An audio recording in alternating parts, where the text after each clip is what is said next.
Assalamualaikum warahmatullahi wabarakatuh. Hai, saya Azmi Zahra Turihani. Dalam video ini saya akan mengangkat sebuah tema, yaitu apa adanya diriku.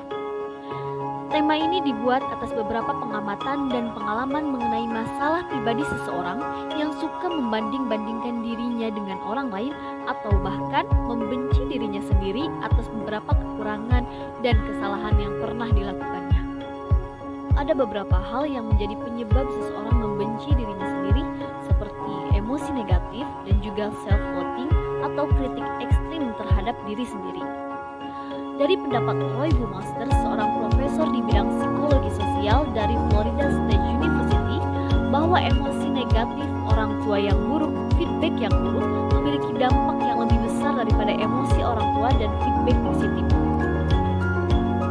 Begitu juga dengan kesan dan stretch buruk yang akan mudah terbentuk dan mudah untuk dipatahkan.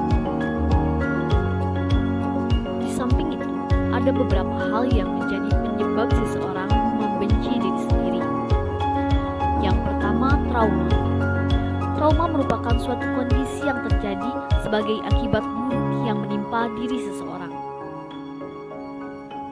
Seseorang yang memiliki trauma pasti memiliki perasaan tidak aman, tidak nyaman, dan tidak ada daya upaya menghadapi dunia yang penuh dengan bahaya.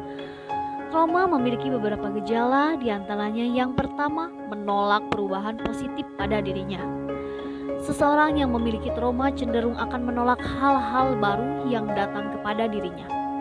Pikirannya akan dihantui oleh kejadian-kejadian buruk yang pernah dialami dan terus membekas pada kesehatan mentalnya. Yang kedua, takut atas kegagalan. Orang yang memiliki trauma akan stay atau bertahan di zona nyamannya, sebab dia takut untuk melangkah dan mencoba hal baru karena takut mengalami kegagalan sebagaimana hal yang pernah ia alami sebelumnya. Yang ketiga, susah meminta bantuan kepada orang lain. Ketika seseorang mengalami trauma, tentu saja seseorang tersebut akan kehilangan kepercayaan terhadap orang lain, meskipun orang itu adalah orang terdekatnya. Dari rasa trauma tersebut, dia enggan untuk meminta bantuan kepada orang lain dikarenakan takut kepercayaannya dikhianati atau dihancurkan kembali. Yang keempat, sering menyakiti diri sendiri dan orang-orang terdekat. Trauma yang disebabkan oleh masa lalu yang kelam atau yang lainnya, penderita cenderung akan membenci dirinya, bahkan bisa sampai menyakiti dirinya sendiri atau self-harm. Dia akan lebih memilih menyendiri, menghindari keramaian, dan bisa menjadikan dia sebagai individu yang introvert.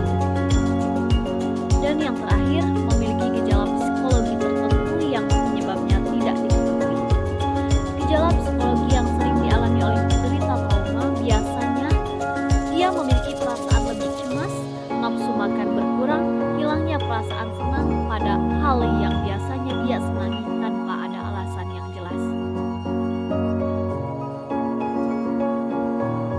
Ada beberapa cara yang dapat dilakukan untuk menyembuhkan trauma, yaitu yang pertama, refleksikan hal-hal spesifik apa yang membuat kamu takut dan cemas.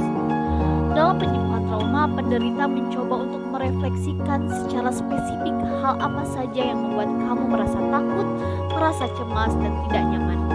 Dengan demikian, lambat laun hal yang menjadi faktor munculnya rasa takut akan menghilang karena adanya perasaan terbiasa. Yang kedua, meminta bantuan profesional. Dengan tenaga profesional seperti psikologi dan psikiater sangat dapat membantu menurunkan trauma yang ada pada diri penderita dengan melakukan konseling atau terapis. Dan yang ketiga, sadari bahwa kamu memiliki pilihan hidup dan kekuatan dalam menjalani hidup. Meyakinkan dan menghidupkan semangat guna menjalankan hidup untuk mencapai tujuan menjadi lebih baik dengan menyadarkan diri bahwa jalan hidup yang akan kamu tempuh masih sangat panjang. Selanjutnya yang menjadi penyebab seseorang membenci dirinya sendiri, yaitu ekspektasi yang terlalu tinggi.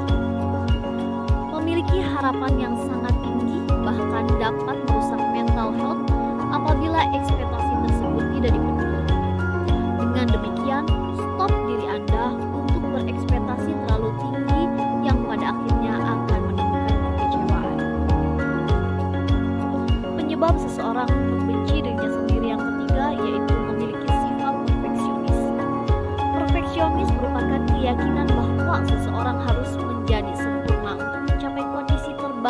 pada aspek fisik ataupun non-materi.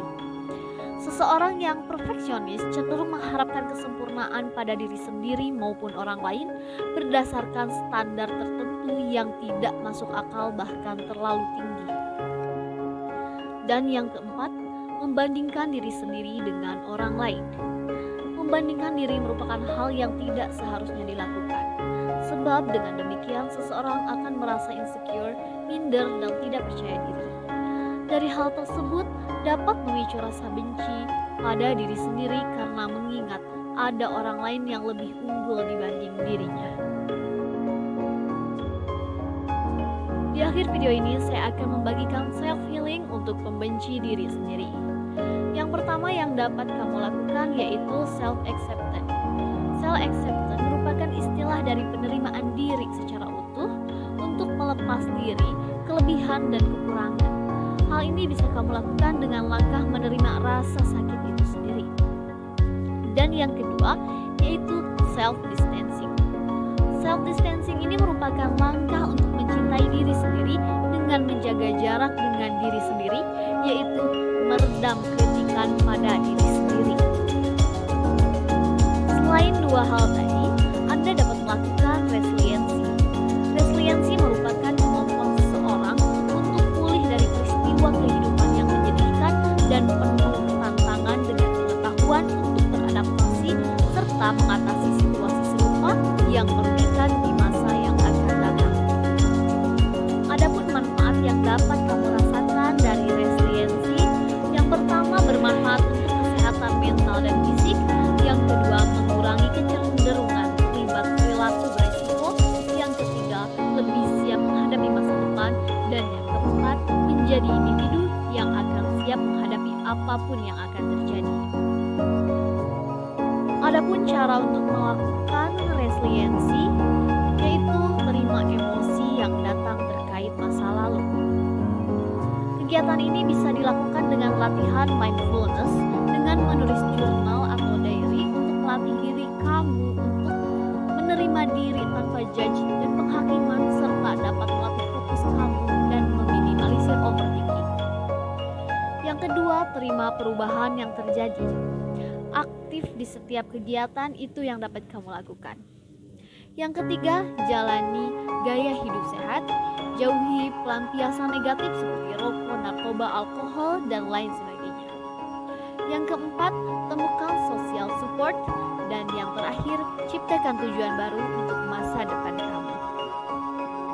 Mungkin sekian yang bisa saya bagikan, semoga bermanfaat.